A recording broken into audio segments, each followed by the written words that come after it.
RFK Jr., that's right. The wellness guru says he found his calling to make America healthy again on a shroom trip, you guys. And there were no bears that were harmed in this shroom trip, to my understanding as well. Oh, boy. This says, in between running for president, having an affair with a journalist, and defending himself against a wave of dead animal scandals, RFK Jr. has vowed to make America healthy again. One of his chief inspirations for doing that is a wellness influencer who apparently felt called to spread the gospel of health after tripping balls on some psilocybin mushrooms, you guys. That's right.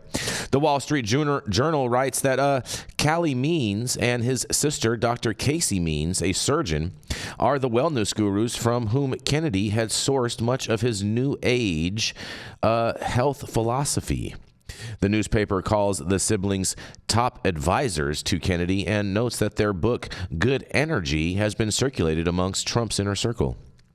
Prior to becoming a health influencer, Means ironically worked as a lobbyist for the food industry, and his LinkedIn profile, he also spent brief stints at Booz Allen Hamilton, this shadowy deep state contractor, and the Heritage Foundation, the right-wing think tank behind Project 2025 that makes all the craziness go around. And Means claims he awoke from his corporate slumber after tripping on shrooms. The paper notes that the former lobbyist had a vision of dedicating his life to reforming healthcare after a high dose of the psychedelic drug psilocybin, you guys. Man, oh man, oh man.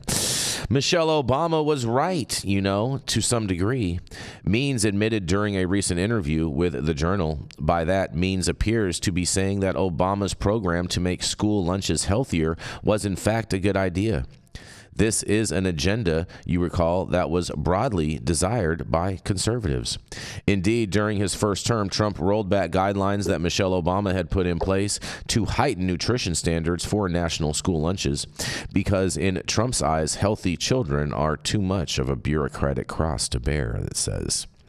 The Means siblings have cruised the usual circuit of alt media programming, including the podcasts of Joe Rogan, Tucker Carlson, and as admitted conservatives pursuing a pro-health, anti-corporatist agenda, they represent an odd ideological juncture that offers a weird hodgepodge of good and maybe not so good ideas.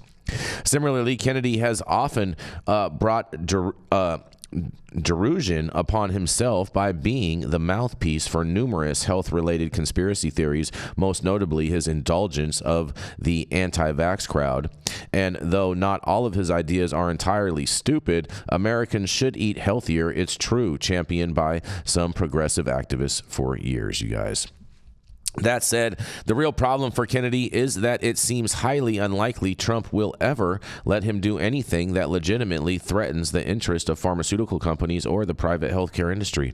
After all, Trump's first administration was in bed with snack and corn syrup lobbyists, and the former president is a well-known fast food fanatic who held an actual McDonald's banquet inside the West Wing. I don't understand why they're trying to... There.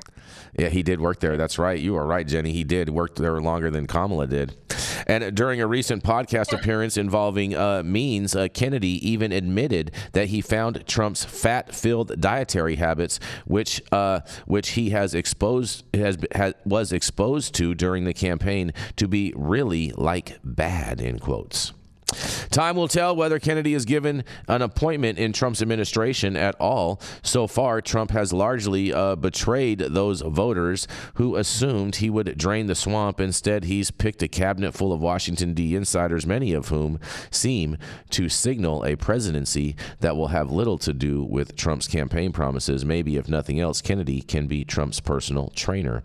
Oh, this is a funny piece that Rico, of course, Rico would have picked this article. But yeah, of course Rico would have picked this freaking article, but whatever. I just love hearing this come from you, Jason. I'm sure you get a kick out of that. But first of all, Kennedy is going to be the director of HHS, the Health and Human Services Department, and he is going to be in charge of MAHA, which is Making America Healthy Again. So I say kudos. to this, and I don't know why they're trying to downplay the role that Kennedy is going to play, or trying to make it seem like he's not going to get appointed to this. But that's just crazy ridiculousness, poppycock to me. But nonetheless, I can't wait to hear what you guys have to say about this. Medical establishment has opened itself up to so much criticism. It's just unbelievable.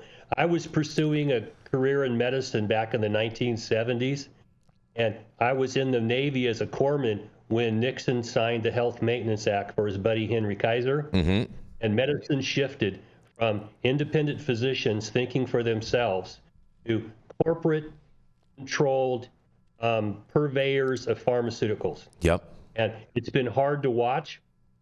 I mean, I've been married since 1985 to a physician. Both her parents are physicians. We've been inside the medical community, and right now I've got a serious hard-on for the medical establishment. They are so full of shit in so many directions. It's hard to watch. I fight with physicians all the time, and I call them out. You don't have a hair on your ass because you're afraid of the DEA. Federal government controls medicine. You can only prescribe what they tell you can prescribe.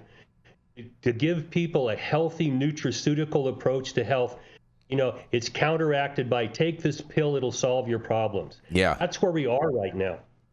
Okay. And the fact that no physician can talk to you about microdosing psychedelics as an alternative to psychotropic antidepressants, it's just hard to watch. So many of us have found that's helpful. I mean, the veterans I work with, they treat their PTSD that way, but you can't tell your treating doctor because their butthole puckers up and they're afraid to talk to you about this.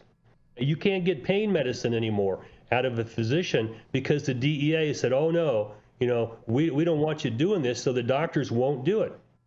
And I'm angry at the medical profession right now because they are lapdogs to the pharmaceutical industries and to the corporate interest who make all the money off of medicine while we're out there begging for someone to listen to us and do something. Well, I understand the anger and animosity out there because I deal with, I'm a hemophiliac. I have chronic pain. I have all sorts of issues like that. And I go to the doctor and they go, well, we can't do that.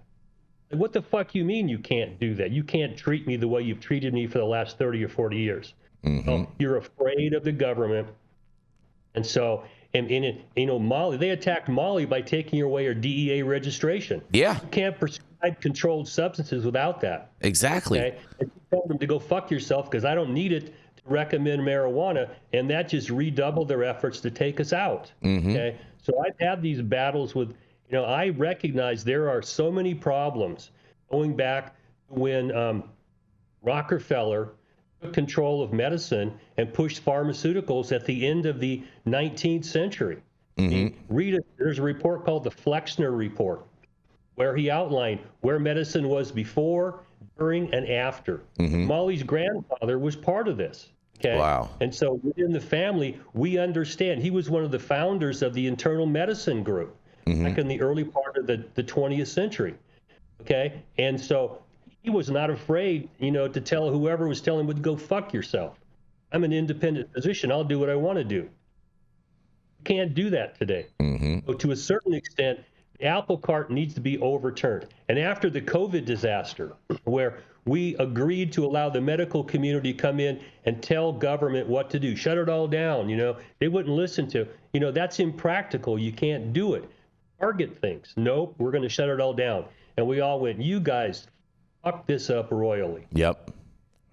And we're still pissed off about it because, you know, an entire group of children lost a year of education and they're behind and they never should have had it happen. Exactly. Okay, now, the problem is there's a lot of people out there that think they understand how to fix this and they're just full of shit. So we'll see where that line is.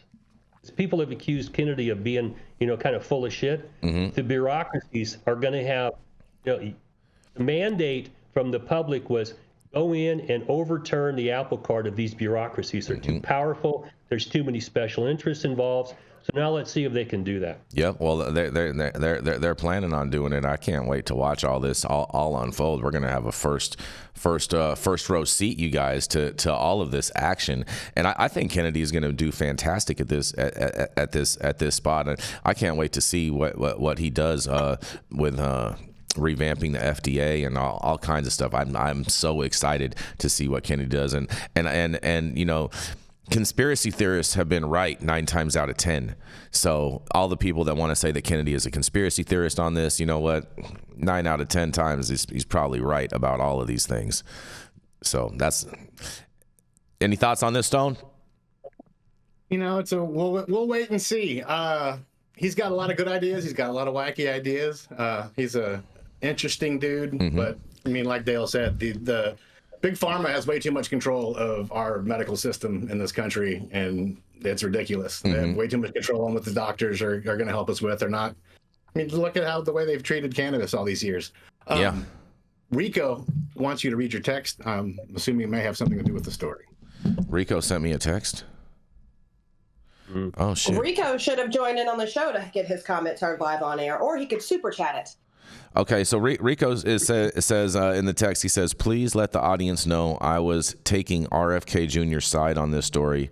I think coming up with the idea on a mushroom trip was a good thing, and I was not a positive supporter of this article, and think it was doing the alternative medicine movement a disservice, and his ideas should be given a chance before judgment, and a way better choice for the HHS and FDA than the status quo. I totally agree with you 100% on that, Rico.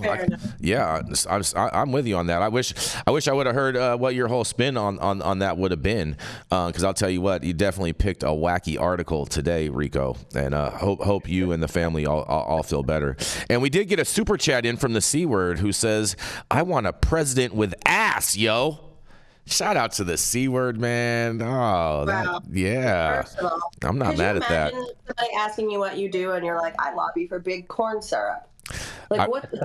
I mean, those people get paid fucking great money. Okay. Corn syrup lobbyists. Corn syrup. That's really like Cargill and people like that. You know what I mean?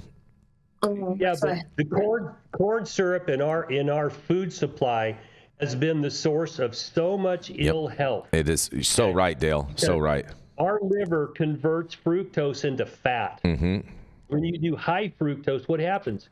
Your ass and your belly just keep expanding. Yep. Next thing you know, you've got diabetes. And you look at, okay, how do we fix the diabetes crisis? Not give them a pill or Wegovy. Okay, tell them, put on your big boy or big girl pants and stop shoving that shit in your face. Yep. Okay, nobody wants to hear that. But that's the advice that needs to be given, needs to be backed up by the medical establishment. But the corporate interests don't want them to say that. So the doctors don't push that. A pharmaceutical say, oh, take Wegovy. Yeah. Let's put you on metformin. And rather than saying, stop shoving that shit in your mouth, you fat ass, stop it. Yeah, stop putting it in your mouth. Yeah. The message is not out there. So a lot of us are just really pissed off at the direction. There's so many people involved in medicine that don't do one goddamn thing for your health, but just take all the cream of the profits off the top. We're tired of that too. Mark Cuban went around him and he said all these people involved in the farmers clinic, they don't do shit. They just make money. Okay. Let's get pharmaceutical people at affordable prices, okay, and give them some choices here, and the industry's up in arms. Well, yeah, give Mark Cuban some kudos. He figured out how to fuck up their mojo and stop them. Let's see how it goes. I mean, Mark Cuban, though, is such a hypocrite, bro. Such a hypocrite. Okay. A lot of people are hypocrites. Okay, that's fair. Everybody's a hypocrite. He's a really big hypocrite. I mean, because I've had meetings with him at the Trump International Hotel when Trump was the president. I got pictures with him and everything, and just to watch him during this whole campaign season was just like so ridiculous to me. But oh boy, nonetheless, You just don't like him because he's anti-Trump. Come on now. Sounds like we have a commercial to get to, Jason. I was just gonna ask you, Jenny Beth, if you had any final thoughts on this RFK making America healthy again. I just want to know if this was before or after the brainworm. Oh man! And on that, we're gonna go to a commercial, and we're gonna be right back.